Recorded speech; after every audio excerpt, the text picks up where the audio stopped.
This week on London Real, we have the author, investor, and motivational speaker, Robert Kiyosaki. The harder you work for money, the poorer you get.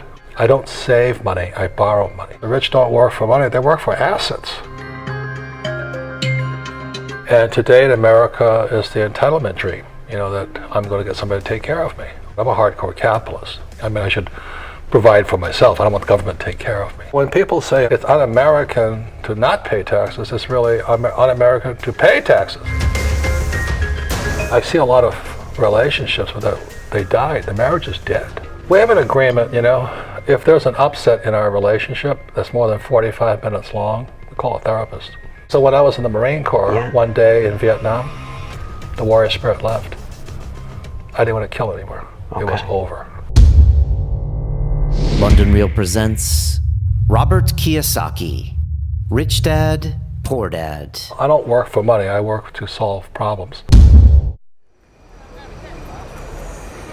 A lot of you know that I used to work in the finance industry right here around Liverpool Street Station in London. That was after I took finance courses at the Sloan School of Management at MIT and then went on to trade interest rate derivatives, credit derivatives, bond futures, you name it. And for 15 years I got a certain education in finance, but it wasn't until a week ago when I sat down to speak with this episode's guest that I really learned about finance. And this week on the show we have Mr. Robert Kiyosaki, who is the author of Rich Dad, Poor Dad, which was an amazing, groundbreaking book that came out in the 1990s. He went on to be a guest on the Oprah Winfrey Show, which was pretty huge at the time. And Robert talked about some basic things, a fascinating story of two dads that he had in Hawaii. One was an academic who was well paid but struggled every week to pay his bills. And the other one was a dropout from high school who was more of an entrepreneur, who taught Robert that you should make money work for you and you shouldn't work for money. And it's just an amazing way to think about things differently, and how we're all in a way brainwashed from when we're born that we need to get an education so we can get a job to make money and make those ends meet, when in fact we should be collecting assets, and assets are investments that give you free cash flow. And one of the biggest mistakes that Robert says we make, especially in America, is thinking that your house is an asset, when in fact he says it's a liability. And I could go on and on about Robert and some of the fantastic things that he says. I listened to his audiobook, Rich Dad, Poor Dad, for 6 hours straight after I interviewed him, just to catch up, and it's really fascinating stuff, and it's got me really thinking a lot about my own investments, my own concepts of money, and I think you're going to love it. So I hope you enjoyed my time with Robert. It was very difficult to get time with him. He's super popular. He travels around the world giving seminars, and he was giving one in London. I caught him at his lunch break, and we just sat down and had a great conversation together. I asked Robert Kiyosaki, author of Rich Dad, Poor Dad, about ayahuasca. Yes, that's how crazy things get at London Real. And he had a fantastic answer. We didn't just talk finance, we talked personal relationships. We talked about him being in the Vietnam War and getting tired of killing people, and also his thoughts on meditation and some of his other principles to keep his head straight. So I think you'll really enjoy this. I had a wonderful time with Robert. It was a true honor to sit down with one of the greats. He's written books with Donald Trump. It's just I can't say enough about Robert. So I hope you enjoy, and if you do, please share this and send it to your friends and let people know. How would you like to win some Primal 26 protein powder and a fantastic 50-page ebook on supplementation and diet right now for free? I would, and this is the stuff that's kept me in those muscle ups every week. They're getting me fit, getting me strong and ripped. And right now you can win the protein powder and an ebook shipped to you anywhere in the UK or Europe. All you have to do is click on the link below, or go to our Twitter account right now at London Real TV and retweet the link posted to the top. It says Monkey Nutrition Giveaway in all caps, and we're going to be giving away to the very first 10 people that retweet the protein powder, and for the next 100, a free ebook. This is just an exciting offer. I'm so excited. All you have to do is click the retweet button, and we'll find you. Follow us so we can DM you and give you the goods. And we might give a few more out on Monday. We'll see. But check that out, and check these guys out. They make some amazing products. They really have the science down when it comes to their protein powder and their other supplementation, and they really think about it. This ebook is fantastic, and it really breaks down a lot of myths that we have in our head. So very excited about the Monkey Nutrition guys, and please retweet this on, and you'll be in a chance to win. So there you go. I'm going to see some of my banking colleagues here as I walk through the city. It's always fun to see the looks that I get. You probably noticed me sporting this dope London Real t-shirt, and be sure to grab those on our website under the term gear. They ship anywhere for free in the UK and the US, and we got hoodies and coffee cups coming soon, so check that out. And finally, just a big shout out to the guys at Bulletproof. I just served some yesterday to a fabulous singer and songwriter named Aya Marar, and she loved it. I gave her some brain octane oil to go, and if you're not familiar, it's a coffee that's free of molds and toxins. You mix it up with grass-fed butter, and I serve it to all of my guests on the show, and they all love it. It's got a 100% success rate, so get involved and check that out. Also, you can get the Bulletproof Diet book. Click to pre-order, and you get 6 free videos from the guys at Bulletproof, and that book will be coming out in a few months. It's going to be huge. So big thanks to those guys. I'm just going to take a final little stroll here through the city. We got the last day of sunshine here in London, and I keep saying that, but I know it's probably true. And there you go. I'm going to keep this one short. I hope you enjoyed the Kiyosaki interview. Like I said, please subscribe, share it with your friends, and let me know what you think of the show. And if you have more guests that we should do, send me a mail at brian@londonreal.tv. I think I just got a shout out from a car there. And now I leave you with the one and only, the Rich Dad Poor Dad author, Mr. Robert Kiyosaki. This is London Real. I am Brian Rose. My guest today is Mr. Robert Kiyosaki, who is an American investor, businessman, self-help author, motivational speaker, financial commentator, and now podcaster. Podcaster. Yes. You've written over 15 books, which have a combined sales of over 26 million copies, including the universally known Rich Dad Poor Dad. Robert, welcome to London Real. Thank you. Honored. You know, thanks so much for being here. I remember you said one time, I don't need a paycheck, I don't want a paycheck, I'm a rich man, but I work for free. And when I see you say those words on stage, it's really powerful, and it kind of just shakes me. And I was wondering if you could explain, what do you mean by that? Well, for those who have read Rich Dad Poor Dad, chapter 1, the title says the rich don't work for money. And most people don't understand that because they've already been genetically programmed from parents and schools to go to school and get a job and work hard for money. Now, the harder you work for money, the poorer you get. And the reason for that is money was designed to steal our wealth. You know, I'm not saying it's a good thing or a bad thing, because it makes me richer. But like the yin and yang of life, everything has opposite sides. So everything that Rich Dad taught me was opposite of what my poor dad was a school teacher, you know, good people, but they don't know anything about money. So on one side, my poor dad's always saying, work hard, you know, go to school, get a job, save money, and get out of debt. On the opposite side, the yang side, don't do that, you know. So when I wrote Rich Dad, Poor Dad, it was about the opposites. That's all it was. And the rich don't work for money. The richest people in the world don't work for money. You know, but the average person, it's not part of their consciousness. So you look at Steve Jobs. His paycheck was $1 a year. Right. Same with Bezos as well, right? Yeah, they don't want money. So the reason I say and I do and I speak and I teach is kind of just the yin and the yang. You got to see the other side too. Because so many people, and I don't know about here, but the economy is pretty bad in America, and they're rushing back to school. Gotta be stupid. School teaches you nothing about money. There's fewer and fewer jobs, and taxes are higher. Why would you do that? You know, if you save money, you're taxed. You work hard, you're taxed, and you put your money in a retirement plan, you're taxed.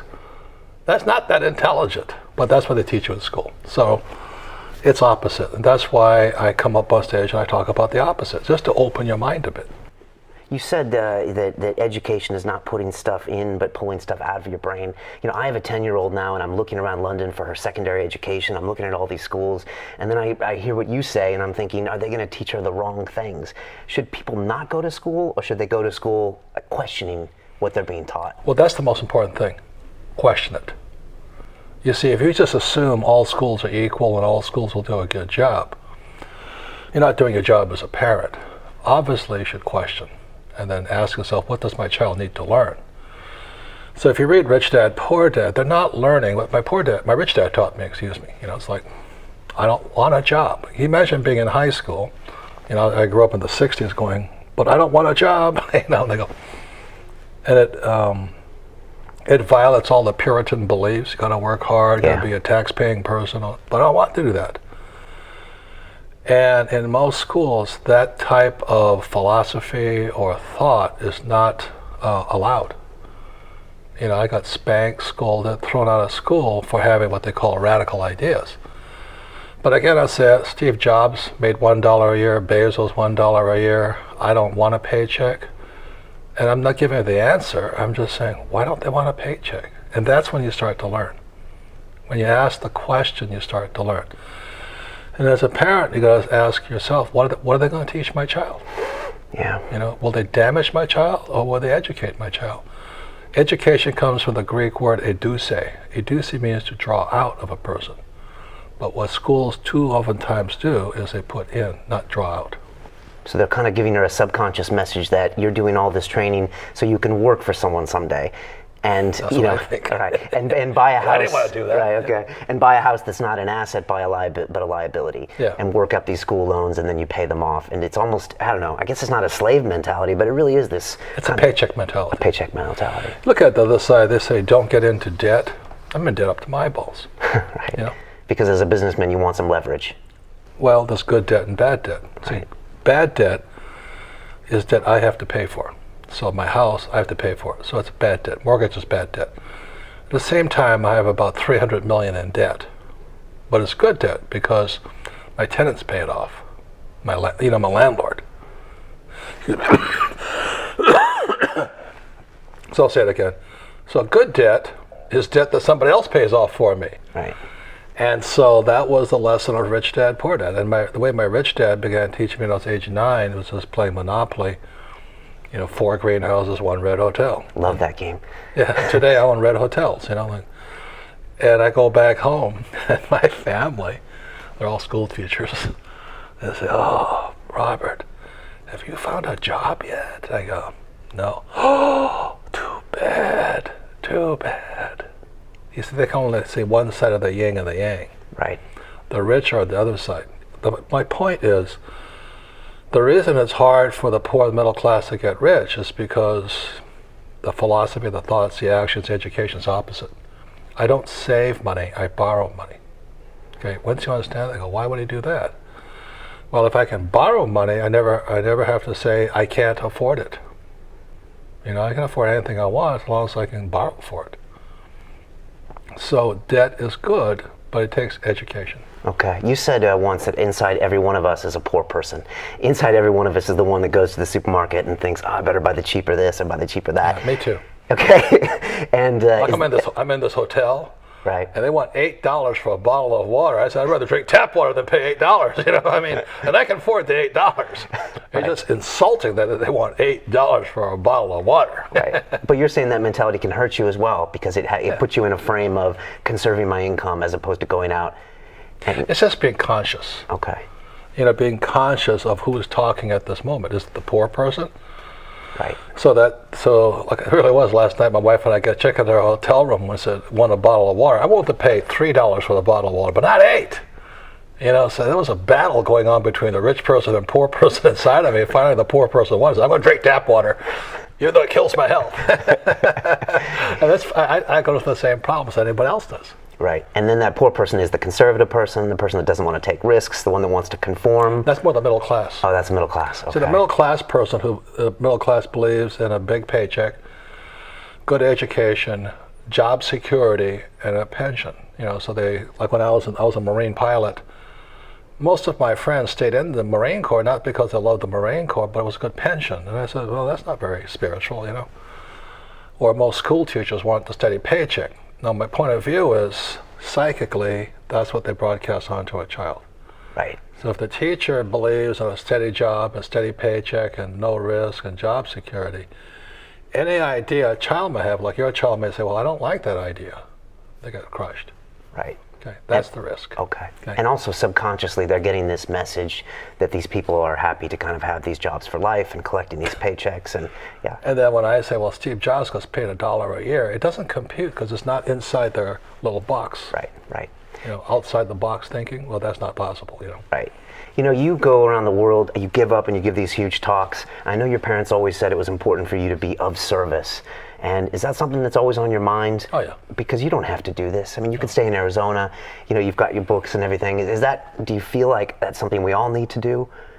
I don't like to speak to all people, but I do think that service is important. Like I served the Marine Corps, not because I wanted to fight in Vietnam, but because it was service, you know. And once I got there, I'm glad I went there, but I'll never do that again. You know, the U.S. government lied to us in Vietnam. Okay. And at that point, I said, I'm out of here. And you knew that at the time, or you realized that later? I realized that there because I was a top secret officer. And Okay. once I could see the truth coming across the messages, they're lying to us. Okay. You know, we weren't there for the hearts and minds of the Vietnamese. We were there because of oil. So if you look at Vietnam today, there's a war on in Vietnam yet, and it's for the oil rights off of Vietnam. That's why Royal Dutch Shell is there. That's where Conoco is there. That's why those guys are there. We fought for oil. Always remember that all wars are about money. Money, right, and power. Yeah, well, money and Money. war. Look at ISIS. I think that's kind of, you know, I don't agree what they're doing. But they took what we know, they captured the oil fields, which we're bombing right now, and then Right. they buy our weapons and they come kill us. So I say, well, they're just doing what we do to them. Right. You know, they're not stupid. Would you say that a lot of this generation has this entitlement mentality where they kind of expect things, expect the job and expect the paycheck? What do we do about this generation? You know, should they go to the military, or how do we get people to kind of snap out of that entitlement frame? That's hard to say. The entitlement mentality is alive and well in America. Before, it used to be the American dream. Right. You know, you're from San Diego and all that. Yeah. It was the American dream. It's in your blood, you Yeah. know, when you grow up there.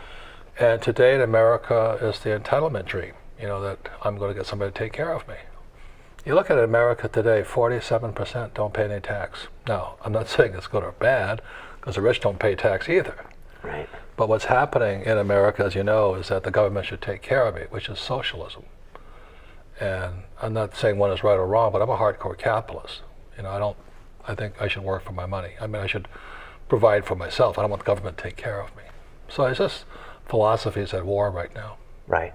You know, on your podcast recently, you had the UFC fighter Miles Jury on, and you talked about this theme of fighting your inner wimp. And I was wondering what you were trying to say by that. And I was surprised to hear you admit that you have to fight your inner wimp sometimes, because we see you on stage, and you know you're kind of our hero. So This wimp here. No, you know, every morning there's a classic battle. Like I got up this morning, right? And it's a battle between the fat boy and the stud, Rambo. Okay. And generally it's fat boy that wins. And he goes, should I go to the gym? Nah, don't go to the gym. Have a cup of coffee. Okay, have a cup of coffee, you know. And that's the battle. Right. So the wimp wins. And the same as in business. You know, the moment I have enough money, it's really hard to get motivated again. Because if I just make more money, it's just more money. I don't need it. Right. You know? And then I give a lot of it away, which is nice. But there's really got to be the juice and the fire, you know, a sense of mission. I don't work for money. I work to solve problems.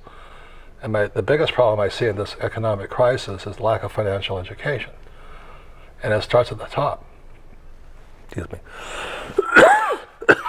So we have a lot of highly educated poor people running our government.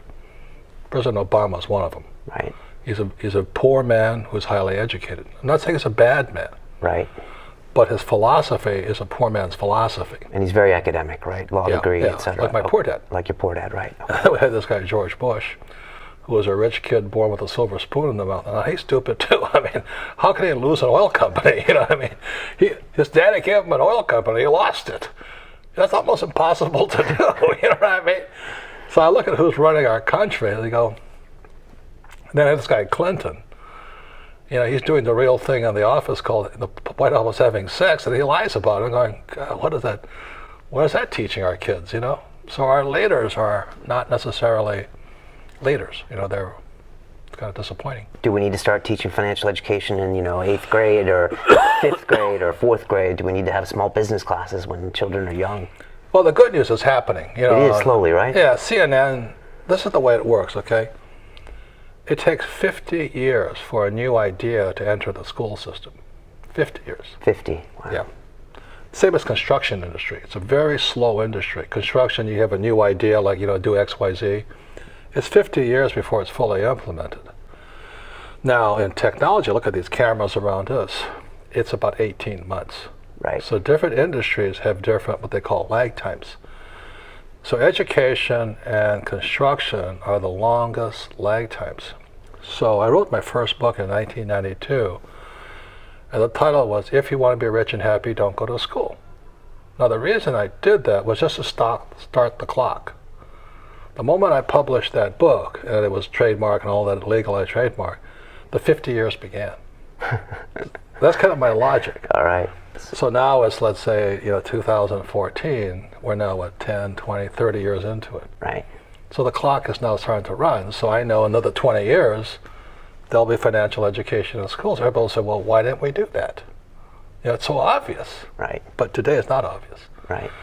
Whereas in technology, if I told you you have a GoPro right there, that guy kicked butt. Yeah, billion plus company now after it's float. He took technology, made it smaller, better, and cheaper.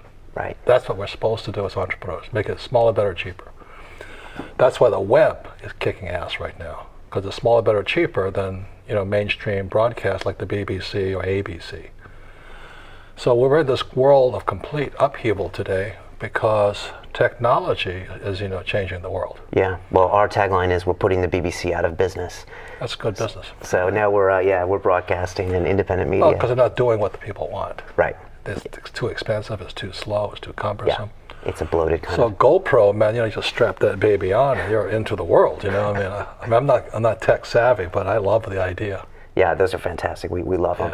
Yeah. Your poor dad was he ran education for Hawaii. Is that right? And you obviously wrote a book with his name in there. And your family is all academic. When you go back to Hawaii, have they forgiven you for the rich dad poor dad phenomenon? Have any of them acquiesced to your viewpoint? No. No. Do you speak to them still? Some of them.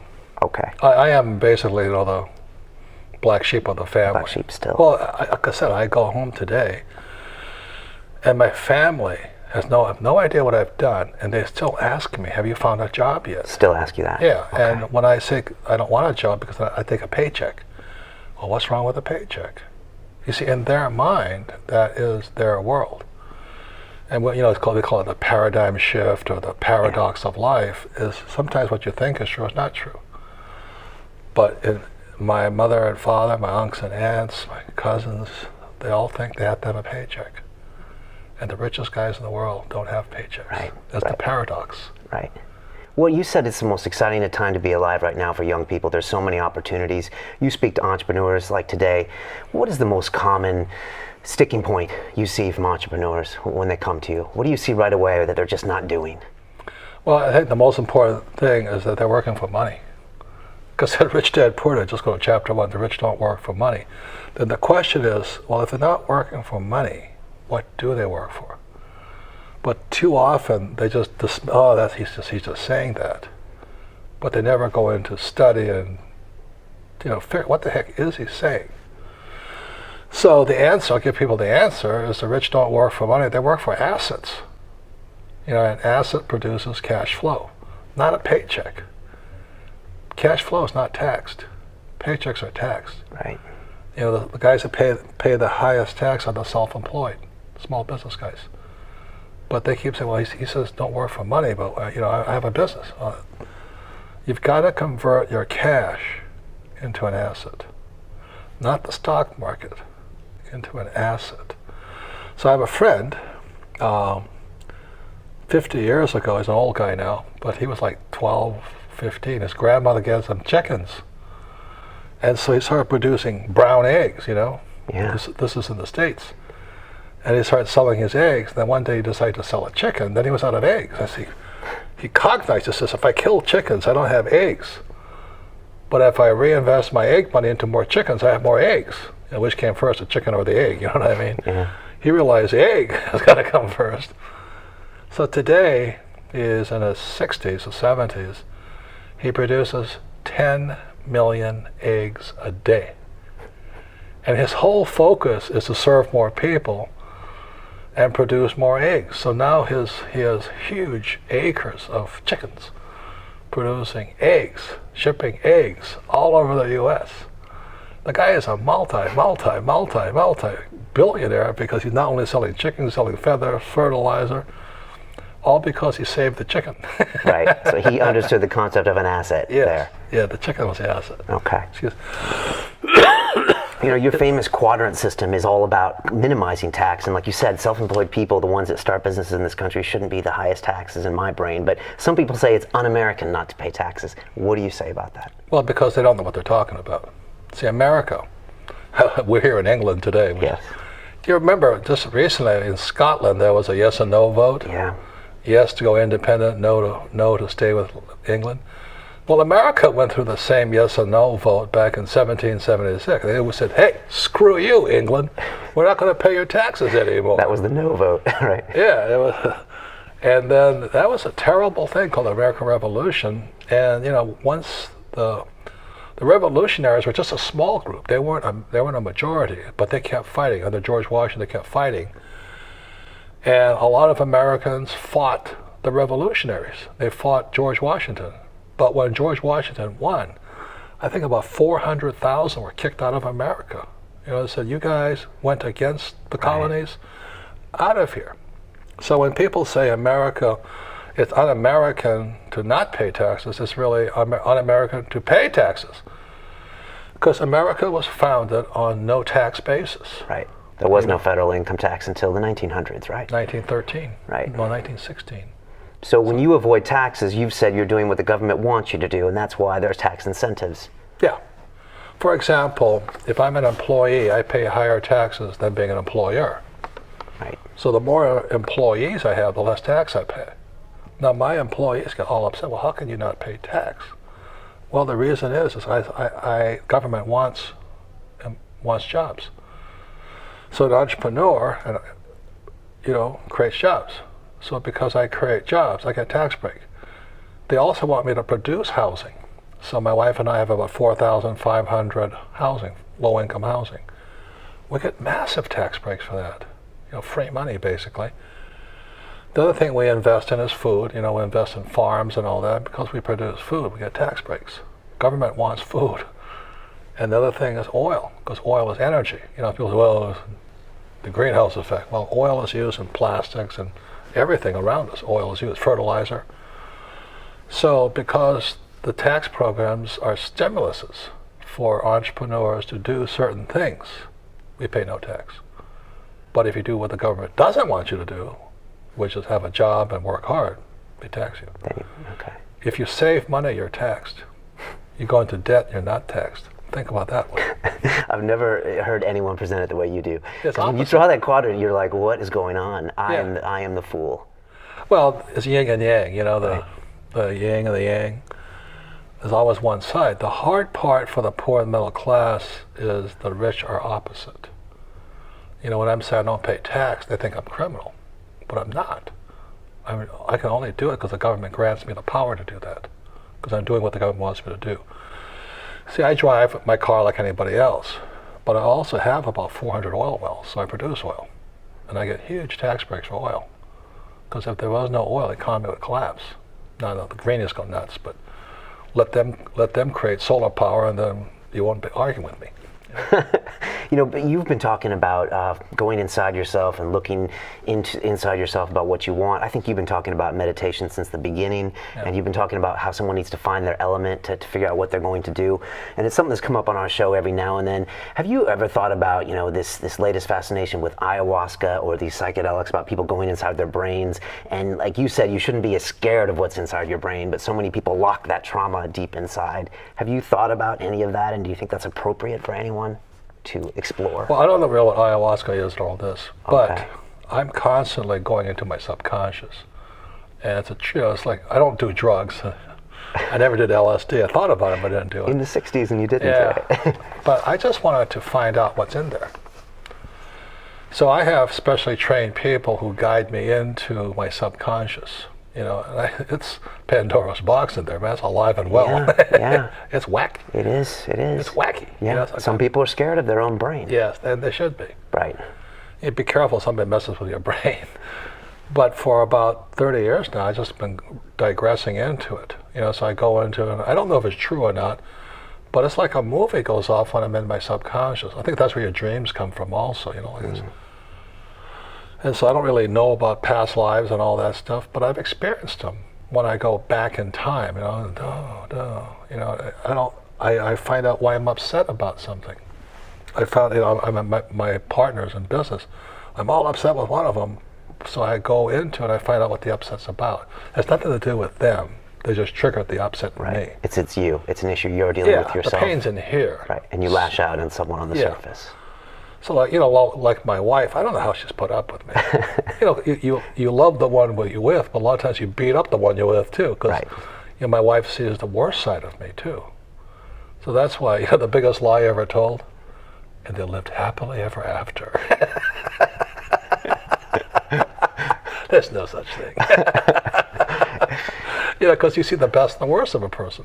It's easy when you're on a date sipping wine for the first time. Oh, she's pretty cute. He's pretty cute. You get married, man. The box opens. And what is your secret to keeping a long marriage? Well, my wife and I. And you're in business together too, which can strain a relationship. We have an agreement. If there's an upset in our relationship that's more than 45 minutes long, we call a therapist. Smart. Yeah, that's what therapists get paid for, is to handle our garbage. So if I'm angry with Kim, which is most of the time, she rarely gets angry with me. She says, "Oh, go call her." Okay. But it's something I'm not. It's an incomplete thought in my head, or incomplete emotion. Like a lot of times, she probably triggers my mom. I'm so upset with my mom, or I'm her dad. And so the therapist just handles the upset, not right or wrong. Right. And I see a lot of relationships where they died. The marriage is dead. There's just two bodies spending time together, and they don't talk about it because the last time they talked, they got into a fight. Right. So they sit there nice and polite. Right. And they don't say what they really want to say. The marriage is dead. Love is a function of communication. Right. So you need to communicate. If you have a problem, get someone else involved. Get it out there. Yeah. If I can't communicate well, get somebody else to interpret. Okay. It's important. Marriage is important. Right. What's next for you in the next couple of years? Is it touring the world and talking to people and looking them face to face? Is it another book? What do you feel like you still need to leave the world with? That's kind of a tough question, because I'm right there right now, because I don't know. Okay. I say it this way: our spirit has many facets. If you have a child, then your maternal, paternal facet of your spirit comes out. Okay. Where with me, growing up in Hawaii, I was a surfer, so I had a free spirit, and I didn't do well in school. Right.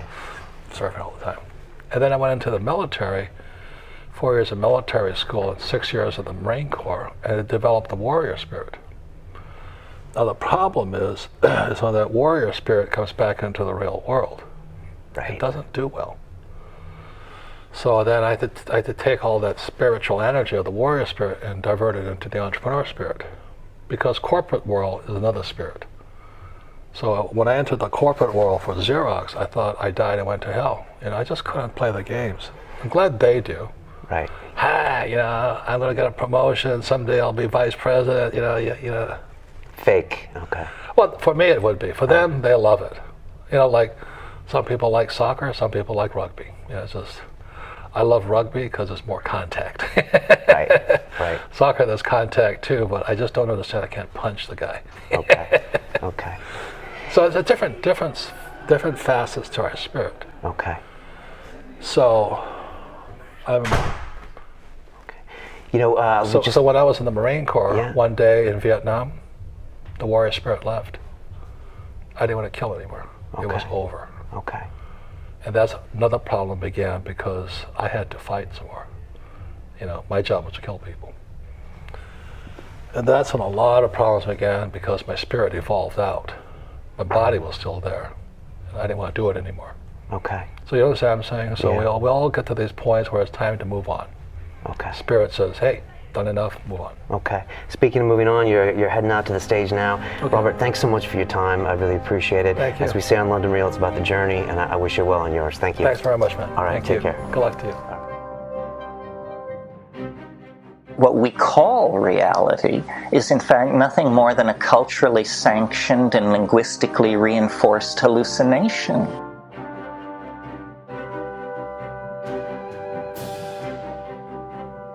This week on London Real, we have American businessman and financial commentator Peter Schiff. If I make 100 million, I had to create a lot of jobs to make that money. That's the point. Property prices are too high, stock prices are too high. They have to come down. You know, the banks, they know what they're doing, but if they knew what they're doing, how'd they cause the crash? Our whole economy in the U.S. is based on debt. It's based on borrowing to consume, borrowing to speculate. We don't have a genuine recovery. It's phony. All the Fed did is blow some air back into the deflating bubble.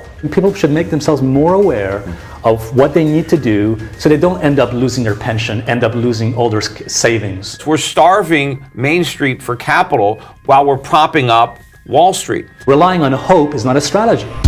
On Sunday, London Real presents Peter Schiff, Market Crash 2014. It's not that I want bad things to happen. I just know that even worse things will happen if we put it off.